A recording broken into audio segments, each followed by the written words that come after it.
Hey folks, I'm Jeff Hirsch, and in this video, we'll take a look at what's new in the recently released Adobe Lightroom Classic version 14. While the updated version offers a few new features, it does seem to be mostly focused on performance improvements and refinements to the existing tools. Before we get started, there are some new minimum requirements for using Lightroom Classic version 14. Adobe always maintains support for the three most recent Mac OS versions.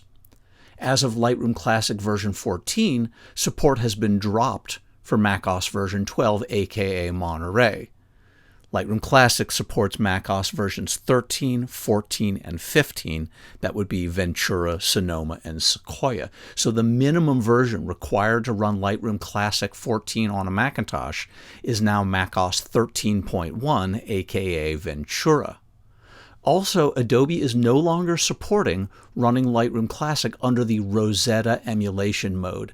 So if you're a Mac user with an Apple Silicon chip and you were relying on Rosetta to run some older plugin or tethering app, you'll no longer be able to do so under Lightroom Classic version 14.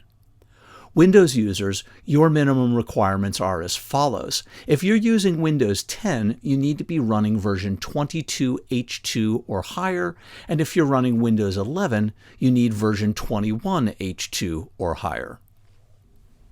As with previous major updates, the first thing that's going to happen when you launch the program is it's going to update your existing catalog so it can work with the new features in the latest release. But they've changed their update process for the catalog just a little bit. One of the things that they've changed is that the catalog no longer gets renamed when it's being upgraded to the new version. Previously, you'd get a 13-3 or 13-5 or some other renaming of your catalog.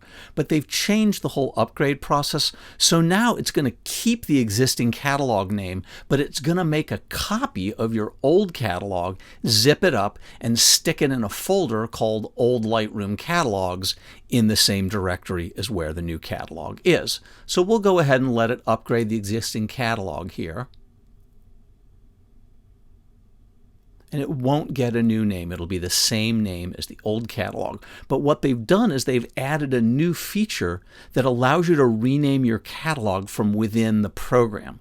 So if I want to, I can actually go up to the File menu in Lightroom, and I can tell it that I'd like to rename the catalog. We can call this, Lightroom Catalog and 2024 or something else. And you also have the option, if you would like, to rename the parent folder at the same time. I don't want to do that in this case. And if you do rename your catalog using this function, the program will have to restart. It'll rename the catalog and then relaunch the program for you. So let's go ahead and do that. We'll let it rename this sample catalog. And it's now renamed that catalog for us, and we'll relaunch the program with that updated name. So that's really the only thing that they changed within the catalog upgrade process. They used to change the name on you automatically. Now it's going to keep the same name and save the old catalog in a little subdirectory. Now, depending on the size of your catalog, that upgrade process will take a shorter or longer amount of time. For that empty sample catalog, it went very quickly, but for my main catalog, which has something like 470,000 images in it, it did take Lightroom a few minutes to get that entire catalog database updated to the new version. It only has to happen once. The next thing I want to talk about as a new feature is the new preview management preferences that they've given us. If you go into the Lightroom Classic menu on a Mac or the Edit menu on a Windows computer, you'll find the preferences for Lightroom. But we want to go down to the catalog settings, that second set of preferences. And in the second tab, you'll see the new options that they give us for managing the Lightroom preview cache. Anybody who's worked with the program for some period of time has probably learned the hard way that that preview cache can expand to a rather large size and take up a considerable portion of your hard drive. Previously, we had the ability to discard our one-to-one or full-size previews after a certain amount of time. We could drop them after a day, a week, or 30 days. We could keep them permanently. But Adobe has given us a new option that will allow us to limit the preview cache size to a particular maximum of storage on our hard drive. So let's say I don't want my preview cache to get any bigger than, 200 gigabytes. I can set a limit there. And once it reaches that limit, the program will automatically prune out older cached versions of these previews. It can always regenerate a new preview on the fly as needed, but this way your preview cache won't fill up all the space on your hard drive. So I have mine currently set to about 200 gigs. I don't really want it to get any bigger than that. And I also know that the program will give me a warning when it reaches 90% of that cache size and is going to begin to prune some of those older previews. The next thing I want to show you is some improvements Adobe has made to the Remove tool. With Lightroom Classic version 13, Adobe introduced a new generative remove tool that allows it to use generative fill technology that we've seen over in Photoshop to remove objects and cleanly replace them in Lightroom Classic. One of the things I liked about this tool was that it has the ability to detect objects. And what they've done with the latest update is they've improved this just a little bit. I can roughly brush around this little cup I'd like to remove, and it'll pretty much automatically detect the object that's there if there's good enough contrast. You do want it to select a little bit of the surrounding background so that it can do a better job of blending the replacement content in, but I will say that sometimes this auto select business over selects a little bit of the background. If it does and you want to trim it back, you always have the ability to add or subtract from the selection mask that's been created after the AI has done its job. By default, it's in an additive mode, but if you hold down the Option or Alt key, you could subtract away any areas that you didn't want it to replace.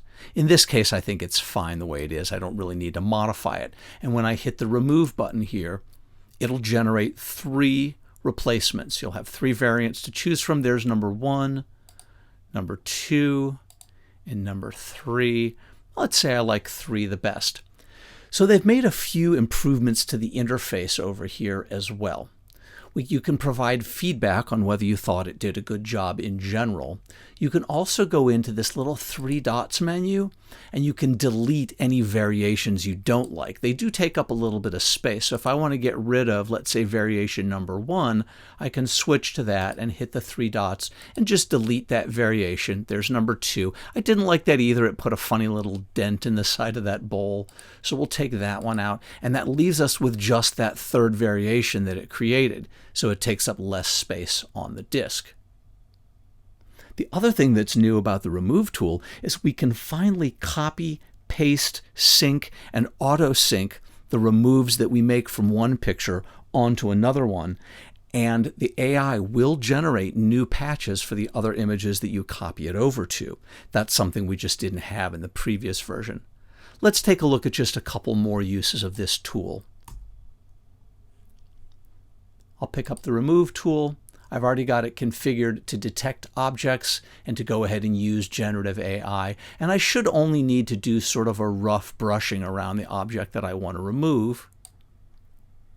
And in this case, it did add a fair amount extra around the edge. I probably don't need that much, but given the plain background I have here, it probably won't hurt me to leave that in there. So I'll go ahead and I'll hit the Remove button, and we'll see the 3 variants that Adobe generates for us. They all look pretty clean. That's number 1. That's number 2. A little smudgy in the middle there. I'm not sure I like that one. So let's just delete that variation. And there's number 1, and there's what was originally the 3rd one. I think either one of those works just fine. And if we want, we can click the Provide Feedback button, and it'll open up a dialog where Adobe will give us an opportunity to give them some feedback on how we liked this new generative remove. For the last example, we'll use this photograph of a chicken standing on some brick steps. I've already got the tool active, And I'll go ahead and just make a rough paint around the outside edges of the rooster here. I don't have to be too precise about it. The AI is pretty good at finding it. But what you'll notice is it missed a little bit of this front foot here. So with that mask modifier still active, I can add this little bit to the front here. As always, your left and right bracket keys will make your brush smaller or larger. And as I've recommended in some of my videos, you do want to make sure when you're doing one of these removes to take out the shadow. If you leave the shadow, the generative AI will actually try and fill something in that's casting that shadow, and we're trying to remove it entirely. So I think this has been masked off pretty cleanly. I'll hit the return key, or I can click the remove button, and it'll generate 3 variants for me. There's number 1, number 2, number 3. In this case, I think all 3 of these are pretty darn clean, so I think any of them would suffice for my needs. There's nothing too earth-shaking about the improvements that they've made to the Remove tool, just a nice refinement of both the interface, and the Detect Object routine does seem to work a little bit better at finding the edges of things and giving you a hand when you're trying to mask off the area that you're going to remove. Another improvement Adobe has made in Lightroom Classic version 14 is the addition of more raw file formats that are supported by the AI denoise feature that was added a couple of versions ago. Previously, we were limited to using it on raw files only, and it would only work with certain types of DNG files. Well, the latest update now supports linear DNG files as well, and that includes things you may have made in Lightroom using Merge to HDR or Merge to Panorama. Those can now have AI denoise applied to them as well. But I think the one I'm most excited about is the fact that you can now use this AI denoise feature on the raw files that come off of both Apple and Samsung phones. So the Apple Pro RAW and the Samsung Expert RAW, which are each DNG type formats, are now supported by the AI denoise, and I have seen them do a nice job improving pictures that were taken under dark circumstances like this iPhone shot you see here. There's one other new feature that Adobe added to Lightroom Classic 14 that I'll mention here, but we won't go into too much depth on it. And that's the ability to include content credentials when you export files out as a JPEG or other linear file format. And attaching these content credentials allows you to attach your creator information, and if you choose, the history of the edits you've made to a file, and even some of your social media accounts like Instagram and Twitter. It's very primitive, it hasn't quite been developed yet, but if I choose to, I can attach this to my file and I can include my name, any accounts I've connected to that creator name, and any edits and activity, and that'll get actually bound into the file. It's not something that someone will be able to see visually. It doesn't show up like a watermark, but it's embedded there as metadata.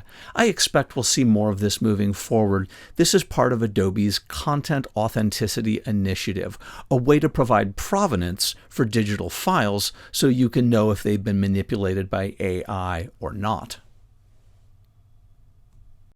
That does it for new features. Everything else is a refinement of an existing feature or a performance increase. Adobe has updated both the Nikon and Canon tethering software to support the latest cameras and computers. They've updated the video and slideshow components as well, and they've also improved performance when you're trying to move quickly between photos in the Develop module, along with better display of HDR images in both Library and Develop. One last thing I want to mention is that 2 days after Lightroom Classic 14 was released, Adobe pushed out a new 14.01 update that fixes a couple of critical bugs related to subject masks that some folks were getting with the initial 14.0 release. So be sure and update your Lightroom to the latest 14.01 version that just came out. That's all for now. Feel free to drop any questions you have in the comments below. Thanks for watching, and I'll see you in the next one.